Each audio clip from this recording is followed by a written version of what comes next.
안녕하세요. 환자 안전을 위한 의료 판례 분석 두 번째 시리즈 심장내과 편 16번째 사건을 살펴보겠습니다. 저는 진행을 맡은 아주의대 이미진입니다.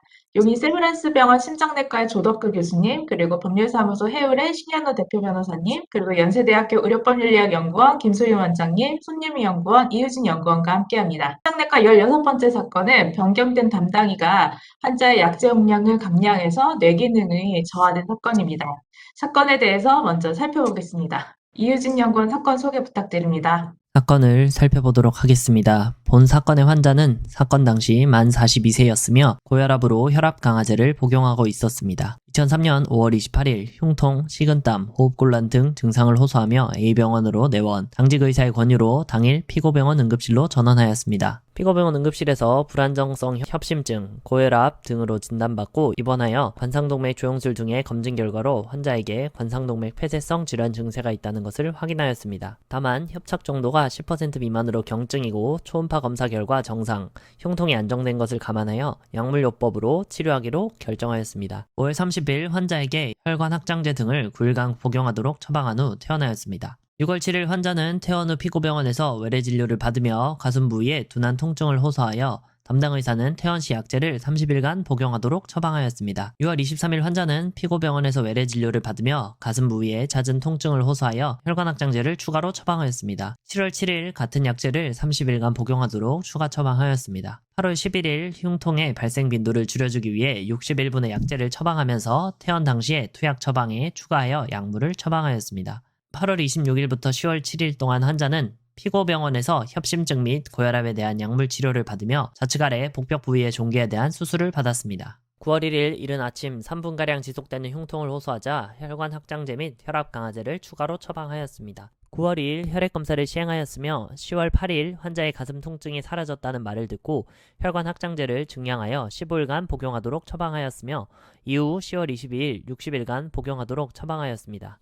2004년 7월 27일 스트레스로 인한 협심증의 발작 예방 등을 위해 혈관 확장제에 정신신경제를 추가로 처방하였으며 8월 31일 증상의 호전은 있으나 간헐적인 흉통을 호소하여 60일분의 약제를 추가 처방하였습니다. 이후 담당 의사의 이직으로 담당 의사가 변경되었습니다.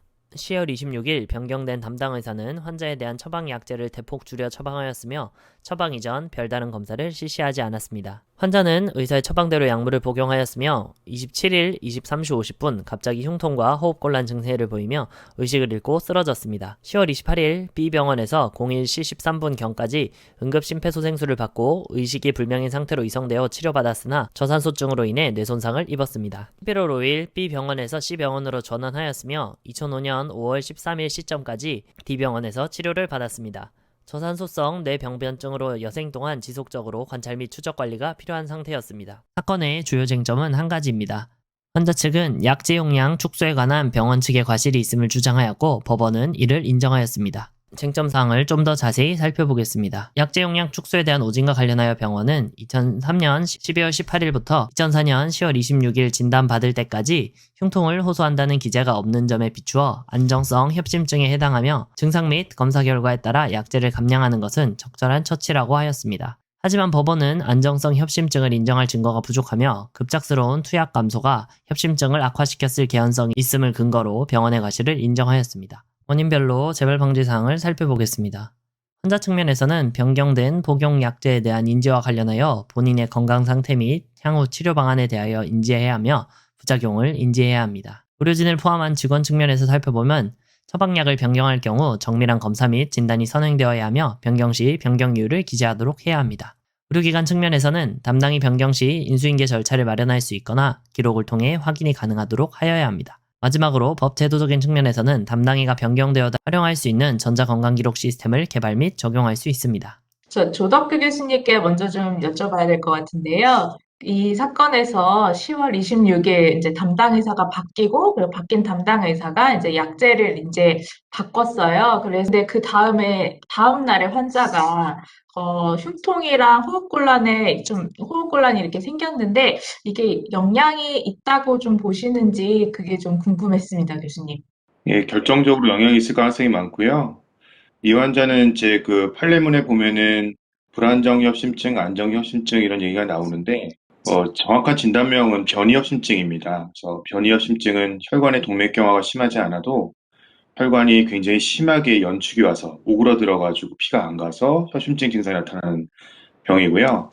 이 환자 같은 경우에는 소량의 약제부터 시작해서 계속 약제를 올리면서 겨우 이제 흉통이 없어진 상황이었는데, 흉통이 없어진 지 1년 정도 됐으니까 약제를 줄여볼 수는 있겠으나 협심증에 관련된 약제의 거의 대부분을 중단한 상황이고, 환자가 갑자기 증상이 악화되면서 심정지까지 오게 된 상황이고요.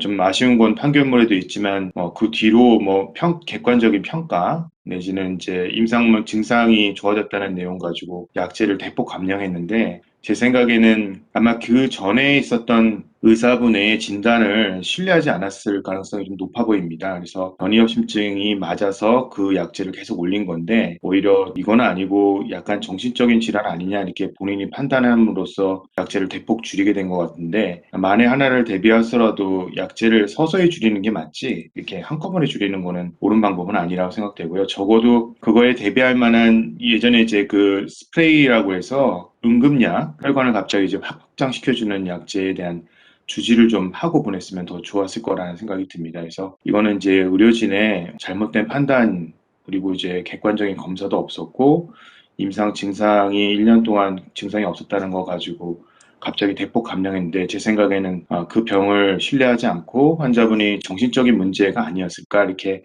본인이 환자를 한번 보고 지금 판단했던 것 같습니다. 그게 아마 오류가 있었던 것 같고요. 그게 심각 악영향을 일으켜서 환자가 이제 사망에까지 이르게 된 사건이 되겠습니다. 어떻게 보면 제가 이 다음 질문은 지금 이미 좀 조덕규 교수님께서 좀 답변을 좀 해주신 게 있으시긴 한데요. 사실 저는 이제 이 사건 보면서 어떤 시스템이 이게 있었다면 이런 사건이 안 좋은 결과까지 이렇게 가지 않았을까라는 그런 좀 궁금증이 좀 들어서 조덕규 교수님께 그거 한 번 더 여쭤보고 싶었습니다. 사실 그 약제를 사용하고 약제를 빼고 늘리고 줄이고 하는 거는 의사 본인이 판단에 맡겨야 될 수밖에 없고요. 그 약을 예를 들면은 여러 가지가 있을 때 한꺼번에 여러 약제를 갑자기 중단하지 못하게 하는 병원 내 시스템이나 아니면 법을 만들거나 이런 것들은 사실 있을 수 없는 얘기고, 잘못된 판단은 자기가 책임하에 이루어지는 거기 때문에 그렇게는 어려울 것 같지만, 적어도 이제 이런 케이스들을 서로 공유하면서, 예를 들면 개원의사이라든지 이 진료를 일선에서 하시는 분들에게 이런 케이스도 있으니까 약제를 한꺼번에 줄이는 건 굉장히 위험하다는 교육이 있어야 되지 않을까 싶습니다. 감사합니다.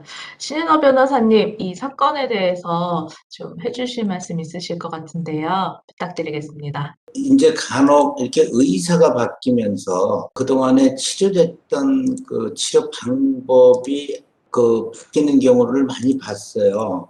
예를 들어서 약물로 치료하다가 갑자기 수술을 하자고 수술로 인해서 감염이나 출혈로 사망하는 사건들도 있고요. 또 이 건처럼 기존에 먹던 약들을 갑자기 중단을 해서 이 뇌출혈로 식물인간이 되거나 사망하는 그런 사건들을 저희들이 종종 지금 보고들이 있거든요. 그래서 지금 우리 대법원에서 지금 나오는 판결이라는 게 진료계약에 기초한 그 진료 채무라는 건 의사가 그 전문적인 지식, 경험을 통하여 그 당시에 있어서 의료 수준에 비춰 환자의 병적 증상 및 의무적 해명을 하고 그 증상 및 이후 변화에 응하여 적절한 또는 충분한 치료 행위를 해야 될 의무가 있다는 이런 판결이 있습니다. 지금 이 건에 있어서 아까 선생님 말씀하신 것처럼 의사의 재량일 수는 있습니다만은 그런 재량 범위 내에서 치료하더라도 환자의 병적 증상을 추적 관찰하고 왜 줄였는지에 대한 의학적인 해명이 있어야 될 것 같아요. 그리고 그 증상 및 이후 변화에 응해서 과연 적절하고 충분한 치료 행위를 계속했는지 여부가 의료 과실을 따지는 데 하나의 기준점이 될 것 같습니다. 결론적으로 말씀드리면 이 건 같은 경우는 약을 줄일 수는 있겠죠. 근데 약을 줄였으면 그거에 대해 충분히 추적 관찰을 해서 증량을 하거나 감량한 것을 계속 유지하거나 하는 데 대한 객관적인 해명은 있어야 될 것 같아요. 변호사님의 말씀에 동의하고요.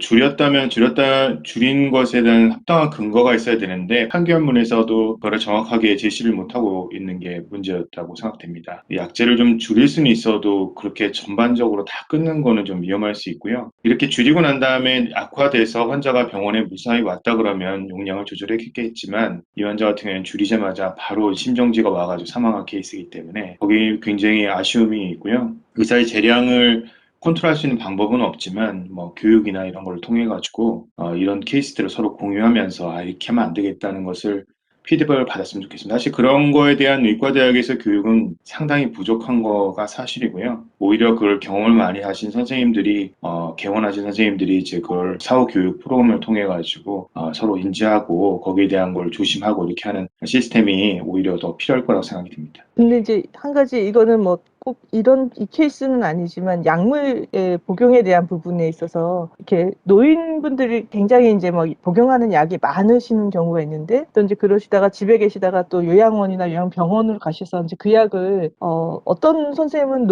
노인들이 너무 약을 많이 복용하시는 게 이제 좀 안 좋기 때문에 줄이시는 경우들이 있거든요. 그러면 이제 이럴 때 꼭 줄여서는 안 되는 약들, 특히 심장질환이나 굉장히 이제 크리티컬하게 갑자기 이렇게 변화가 될 수 있는 그런 거에 대한 거는 굉장히 의료인들 사이에서 지금 말씀하신 대로 공유가 돼야 될 것 같고 그렇지 않은데 사실은 이제 약들을 먹다 보면 하나 먹다 보면 뭐 비타민 부족하고 뭐 소화 안 되고 이렇게 해서 하나가 막 금세 5개가 되고 10개가 되고 막 그래서 노인분들이 약을 굉장히 많이 드시고 계신 게 또 문제가 돼서 의대 교육에서는 오히려 약을 줄이는 게 노인의학에서 맞다 뭐 이렇게 또 교육을 하고 있거든요. 그러니까 이런 부분들에서 그 사인이 이렇게 양쪽에서 다르게 가지 않게 줄이지만 어떤 건 줄이면은 안 되는 그런 것들을 같이 교육돼야 되는 부분이 있지 않을까 그런 게 있고 또 저 같은 경우도 그렇지만 약을 아예 그냥 이제 본인이 자의로 확 줄여버리는 경우도 있는 것 같아요. 그러니까 선생님들이 처방을 안 하더라도 먹는 약을 갑자기 이제 다 한꺼번에 다 끊어버리는 환자가 그러지 않도록 환자한테도 다른 건 모르겠지만 이 약은 꼭 책임져 드십시오 하고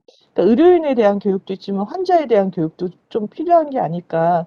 이 부분에 있어서는 환자가 어쨌든 의사 선생님이 달라졌지만 뭐 주시는 약이 어떻게 바뀌었는지 몰랐기 때문에 환자가 몰랐다는 부분도 굉장히 지적을 하고 있는 부분인 것 같거든요. 그래서 환자에 대한 교육도 같이 좀 가야 되는 이런 생명과 직결될 수 있는 부분에 대한 건 좀 급하게 끊으면 안 된다는 부분이 환자가 알아야 되는 게 아닐까 이런 생각이 좀 듭니다. 조덕규 교수님한테 지금 제가 물어보고 싶은 게, 사실은 내가 이제 A라는 대학병원에 가서 치료를 받을 때, 뭐 가끔 이제 의사들이 바뀌잖아요. 그럼 나는 똑같은데, 교수들이 바뀌면은 그 바뀐 교수들마다 치료 방법이 많이 달라지는 경우들이 있잖아요. 근데 제가 이제 듣기로는 대개 병원들이 왜 치료 프로토콜을 가지고 있잖아요. 그러면 교수가 바뀌더라도 일단은 그 치료 프로토콜에 따라서 환자를 치료를 하고 전임 진료하신 분들이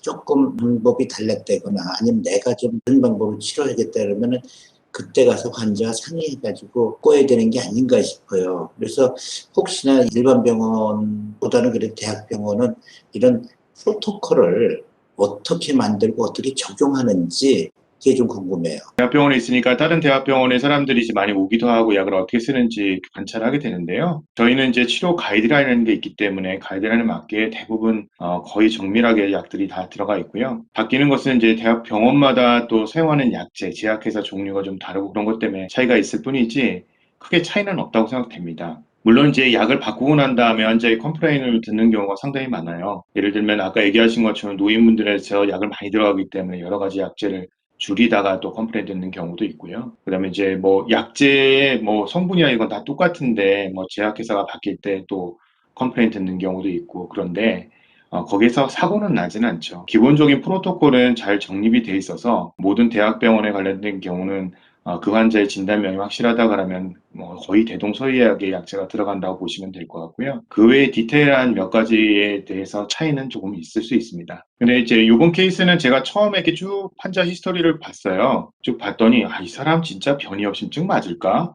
진짜 이 병이 아니지 않을까? 이런 생각도 했거든요. 아마 그 두 번째 바뀐 의사는 그게 너무 꽂혀가지고 약을 그냥 이거 다 필요 없으니까 끊으세요. 이렇게 얘기한 것 같은데 그게 좀 치명적이었던 것 같습니다. 첫 번째 의사 선생님이 오히려 더 맞았던 거고요.